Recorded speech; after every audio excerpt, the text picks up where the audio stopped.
welcome. Thanks for coming for today. And I have been attending your sessions, and I find that your session, very interesting, and is that helped me better understand and appreciate more about, the organization diagnosis. Can you share the story behind, your work? It's so innovative, how I see it. And what was your inspiration? how did you begin with your work? It's interesting you call this innovation, and you find it different. In a matter of fact, it's, I think, a continuation of just good managerial practices. So the idea of design and management design, I think there are two sources that I can kind of recall where the idea actually came from. One is from one of my managers that always said at that time when I used to work for larger companies, says, you need to have some kind of a diagnostic tool in order to understand how our organization does.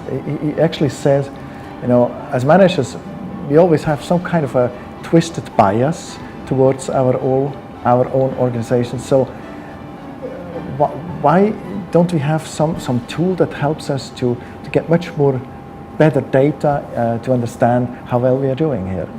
And by pure coincidence, when I started my own consulting firm, I was extremely lucky to get the first client, which was the World Economic Forum. And they had a managerial issue they wanted me to help them solve. So what happened is that one day the chairman of the World Economic Forum just came into our office and said, look, can we have a talk tomorrow at 9 o'clock? I would like to know where you stand, what you do, and what you think about things here. And when someone like Professor Schwab comes into the room and asks you to do, you just do it. But on the other hand, you make sure that you have something extremely relevant to present such that you can make a difference to that organization. So we thought about what do we actually do 9 o'clock tomorrow? And suddenly towards the evening, we got the idea, says, well, actually, we don't need to present a solution. We need to create a conversation. So what we did is overnight, we sat down and I had an idea in my mind to create 7 posters with questions on it, okay? And essentially start the meeting by asking the attendees to just go through those questions. And this is exactly what we did. So that morning at 9 o'clock, first of all, we had a bit puzzled eyes. Why do we now need to go through questions, flip chart things here? That was immediately solved here. We started taking the pen, started looking at the questions, and started answering it. And the funny thing is, the meeting was scheduled for 3/4 of an hour, and 3 hours later, we were essentially standing here at question number 3 out of about 57. And they were disagreeing on the responses to some of these questions. And he said, cool, we now had an excellent conversation over the last 3 hours. I see very clear in my mind what we need to do. And I looked at him and said, well, we haven't really started yet. He says, no, it's all good, it's all fine here. So that meeting ended up in a very different way, but in a very positive way, that just kind of a couple of nights later, it dawned on me that apparently we have done something which is kind of obvious, but you first have to have the idea to create a conversation that is very meaningful for leaders. And apparently we were able to do that. So we said, look, we have a cool tool, so let's put this into a very professional type of a diagnostic tool that helps leaders to have an intelligent conversation. So that was the beginning 15 years ago with what we call today the Agility Insights Diagnostic. Yeah, so it's quite simple. When do you think that it's a good timing to start using it? Let me maybe start with explaining what this is all about. It's a couple of pieces to it. One is what we call a diagnostic tool that helps executive teams to understand what management is all about. So you create that conversation that I was just talking about here. The other thing is a is a model which we call the performance triangle. And that's the model we use in order to organize all the variables, all the questions around it, but also the thinking around it, okay? And the third thing is what we call management design. That's a methodology on how to apply the diagnostic in a executive, top executive context here.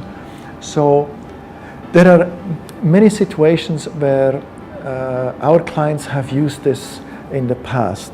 One is, for example, an executive transition. So let's just assume as a CEO, you start the first day in your new company, and normally what you're saying, you have 100 days to find out, okay, what it is all about the organization here. With our methodology, we can help you to sort out the issues in the organization within a couple of days. So within a couple of days, you have a clarity that allows you then to systematically address some of those issues. So that's one instance. Another one is M&A transactions. You have two companies that want to get together. You have to make a decision on what management tools, systems, processes, procedures do you take from what kind of a company here. Those that do it well, they diagnose that stuff first, and then you have a facts-based to choose from here. Before you make any major move, be it to tackle a new challenge and a higher challenge, a transformation program, it's good to just sit back and have a conversation about how do you actually manage that thing here. So we create a platform in that sense that allows an executive team to have an intelligent conversation about our ability to manage a big project, big transformation, big program. Who do you think that they could use this management design? I mean, should it always be the senior management, or who else that in the organization should be a part of? So most of the time, I have to go back to very practical client cases here. Most of the time it was the executive team that manages an organization. Now in larger organizations, let's say multinational organizations, that might be a country organization. It might be sales, it may be marketing, but it's always the one function or the one unit that has a task to get something done. So that is the most important thing, that you look for that unit. Then you include, depending on the challenges, you include the entire executive team, maybe all managers, maybe all supervisors, maybe all employees in that unit. We have a business case in the US with a larger city where we included every employee in the survey here. And this was actually highly successful because we were able to show opinions of employees versus opinions of supervisors versus the opinions of an executive team. So you kind of put this next to each other and you can see what people are saying. So you get a far more refined analysis and point of view here. Okay. So it depends very much on the challenges that you want to tackle here. Sure. So I guess as, after 15 years until now, you have the consolidate extensive data, and you basically have a chance to see what's happening in different organizations, different industry, different countries. Based on your observation, what are the common trends? What is the most issue or the possibility that you see that organization should focus more? It's so if I look at over those 15 years here, there are two main observations that kind of stick out, okay? The first observation is that there are very few management teams in the world that take time once a day or half a day per year to sit down and think about how they actually manage the organization. They're very busy in actually managing what we call work in the system, so using all the tools and everything. They're very good at that. However, they hardly ever take time for that specific reflection. That's where we come in and say, look, let's take time, reflect on things, and take a pause, and then take on the next big challenges. So that's one big learning. Very few organizations take the luxury of doing that. The second thing is when we look at the performance triangle with culture, leadership and systems, what we are seeing is that whenever there is something wrong in a company, companies are very ready to embark executives in some kind of executive development program here. So they do leadership development. Now, what we are saying is, wait, unless you have resolved some of the systems in an organization, some of the way you manage the organization, if you have eliminated some of the viruses, your executive development doesn't actually do much good, because what you do on a Monday morning, after the executive development program, you come back into the same company and you still find the company being the same. So nothing really changes here. This is why every intervention,